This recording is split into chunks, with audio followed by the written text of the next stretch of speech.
Steve Kerr speaks out about Warriors fans wanting him fired. He doesn't use social media, but he hears the talk. What did he say? We're going to break it down for you on this episode of Warriors Digest. Randy Silver here. Thank you for being with us.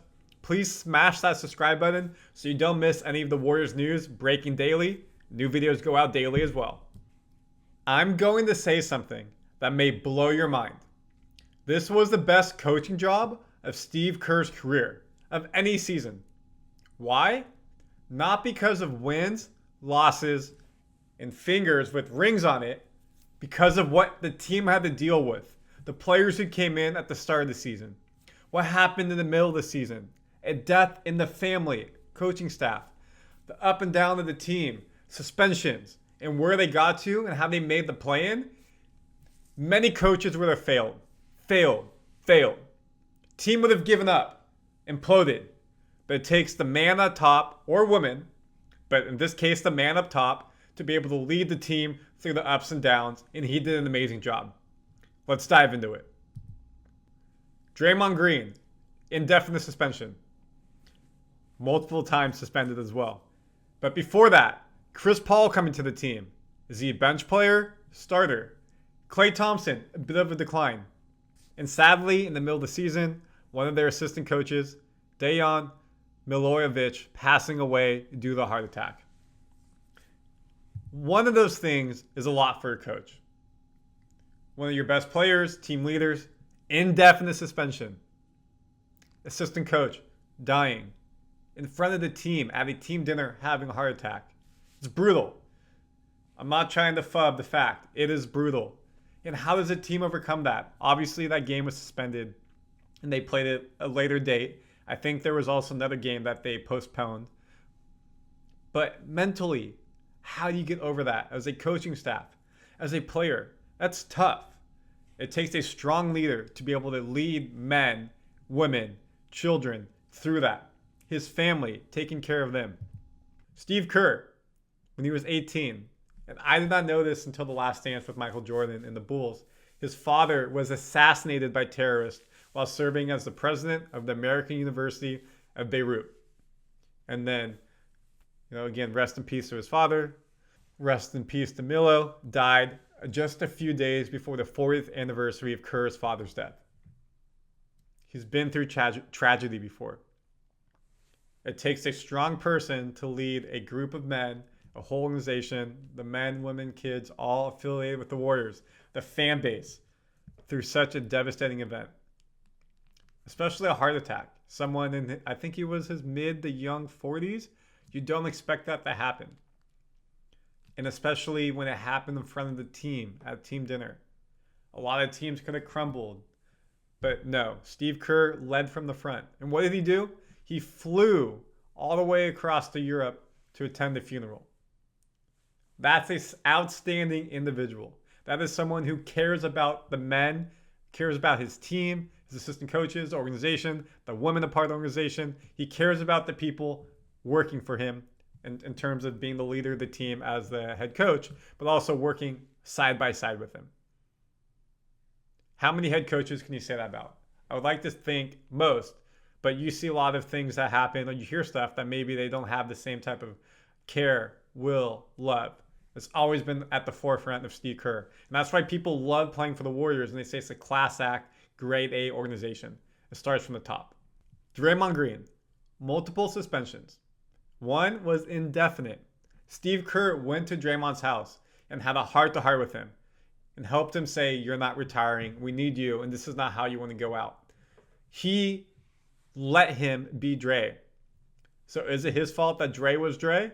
No. But to be the best, or for the Warriors to be the best, Draymond needed to play that way. He went over the line. And Steve drew that line and said, no, that can't happen again, and created boundaries for when he came back. Yes, he had a couple of T's, one ejection, but that's Draymond. He's going to play on the line. But you can't elbow someone, you can't choke somebody that's crossing the line. But without Steve being able to be the head coach and manager that he is, Draymond may have retired and doesn't come back. And it's because of the trust they built up over the years. It's like a father-son relationship. They're really tight. And it comes down to beyond the X's and O's, beyond the record, as a manager, as a head coach of a team, you're leading men. Or you're leading women in the case of WNBA. But of course, we're talking about the Warriors here. You're leading men. And that is why he's respected. And that is why he's also the Team USA head coach, leading our team to the Paris Olympics. He wouldn't be there if he wasn't a great coach. But he also knows how to lead men, get people to gel together when they haven't played before. And they have basically 1 month of a camp and go out and play the best players in the world and bring your team, bring your country back to gold. There's a reason why Steve Kerr is that person. Chris Paul, before coming to the Warriors, played 1,365 games over 19 seasons as a starter. Only ever started. That takes pride to come to the Warriors and come off the bench. One more time. 1,365 games as a starter. Steve Kerr, the Warriors leadership, Draymond Green, Klay Thompson, Steph Curry, probably Looney in there, Mike Dunleavy Jr. probably as well, had some conversations. Chris Paul sacrificed and came off the bench. A poor led organization, that doesn't happen. And he was great off the bench. Point guard, leading our second team. The year before that, with Jordan Poole, he scored. The second team did not. This year, as Steph's backup, great. And you know what happened? When he got hurt and had to get wrist surgery, the team fell off a bit on that second team until he came back. Now, is he going to come back? He has a $30 million contract the Warriors need to pick up, or he's a free agent. That's on us to decide. We're not at the end, Kerr said. We're at the 15th, 16th hole. Some people may say it's over. They're at the 18th. Some people may say they hit the water and they've been treading water for the past 2-3 years since they won the championship and it should be blown up. But he still sees something in this team. Now, of course, Klay has his contract. Is he going to come back? He's a free agent, so he could go somewhere else and Warriors can do nothing about it. Do they let him walk away? Does he get the offer that they want? With Klay, he missed 2 years of his prime. First, what did he do? ACL, NBA Finals against the Raptors, we lost.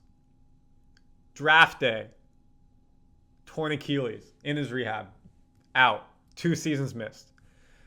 That will mentally take a toll.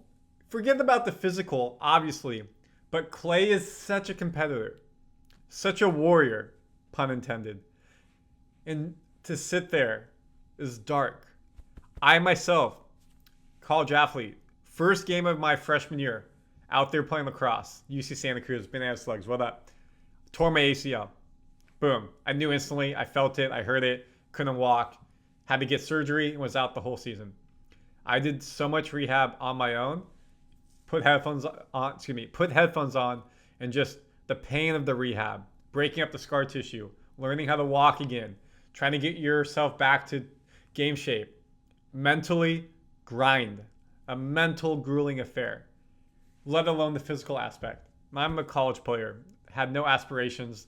I mean, yes, I wanted to go pro, but I wasn't going to make it. Klay, in the height of the height, NBA Finals, tears his knee. And he was really healthy before that point. Wasn't ever really hurt. And you know what? Steve Kerr, as the head coach, helped him through it. Not just on the day-to-day on the court, off the court. There were multiple times when he was training, doing stuff on his own. And he made an effort to bring Klay into the team. Made sure he was a part of the team, wanted, felt loved. And vice versa for the fans to show him that. And why do I bring that up? Because that wasn't this season. Klay had a really, really bad start to the season. We've been over this many times. But the trust that Steve Kerr built up with Klay Thompson from the moment he joined the Warriors, and in that season, in 2 seasons he was hurt, allowed him to be the father figure, allowed him to be the coach, the Klay, to get him to where he was the second half of the season. Got him to be okay with coming off the bench. Got him to be okay with the role on the team as not a starter, just like with CP3. Not a starter. 2 future Hall of Famers. Starters the whole careers. Obviously, they know they're on the backside. He got them to be okay coming off the bench because it was best for the team and contributed. That is a strong leader, a strong head coach, a strong person to be able to get them to sacrifice for the best of the team. And kudos to them for accepting, willing, and doing that. But again, Klay, bitter, disappointed, missed 2 years of his prime. He was not okay with how the season was going.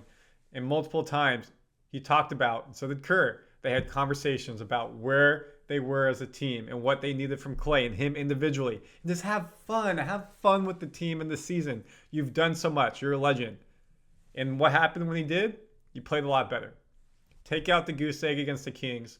That's going to happen. Unfortunately, happen in the game when you don't want it to happen. But that's basketball. Steve Kerr, the way he managed the Chris Paul situation, the way he managed the Klay Thompson situation, got the best out of both of them when it mattered. Maybe not when it mattered most because of the Kings game. Fair enough. But over the course of the whole season, he did an amazing job that many other, if not one other head coach could have done. Now, what about the record? Yes, they came in number 10 seed. They were over 500, better than the year before. He's won 9 championships as a player and a coach combined. Does it bother him that people say he should be fired? Hell yes, it does. And it should bother him. Nobody wants to hear that they should get fired from the job. Think about yourself. Whatever you do. What if you had people talking ish about you every day saying you did your job poor, you should be let go? Now, fair with the territory. He's starting his new contract of $17.5 million a year, 2 years. You're going to get scrutinized. And he knows that. That's fair enough. It comes, but you never want to hear it. But he helped Kuminga, who, middle of the season, him and Kerr had a heart-to-heart about his playing time. And what happened? Started and boom, went from 10 points a game, 16 points a game, transcended. People said a future all-star. The trust, the love he built up. Another flashpoint there where the season could have gone down. He mitigated that because of what he's built up with the organization, the person that he is. And it starts with what he did with Draymond Green, Klay Thompson, Chris Paul, and everything else that he's done for the Warriors. Yes, the record wasn't there. Yes, they did not make the playoffs.